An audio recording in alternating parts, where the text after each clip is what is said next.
জানি না এই মুহূর্তটা মানুষের জীবনে বারবার আসে, কিন্তু যখন আসে তোমার ভাবে আমার ভিতরটা চিৎকার মেরে উঠে। আমার কষ্টে আর এখন তুমি কষ্ট পাও না, আমি কাঁদলেও তুমি আর ফিরে তাকাও না। অভিমানে দুটি চোখ মুছে শুধু দুটি শব্দই বের আসে, ভালো দেখো। কি রে কান্তাছিস কেন? কাঁদতেছি না, চল। চল আজকে এই রাস্তা দিয়ে বাড়িতে যাবো। এই রাস্তা দিয়ে অনেক দেরি লাগে, আমার ভালো লাগতেছে না, আমি তাড়াতাড়ি বাড়িতে যাবো, তুই চল এদিকে। আরে চল নির্মল যু এই রাস্তা দিয়ে যাই।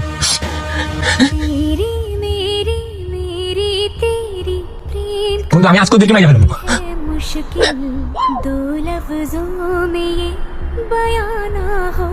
মুস্তাকিম কি করছিস? মার ওরে। তুই ক্লাসের লোয়েস্ট স্টুডেন্ট, তোরা সুয়েবকে মারতে চাস, আমি হেল্প করবো। তোরে আমি কি না ভাবতাম, আর তুই আমাকে এভাবে ইনসাল্ট করলি। তোরে আমি আমার নিজের ভাই ভাবতাম।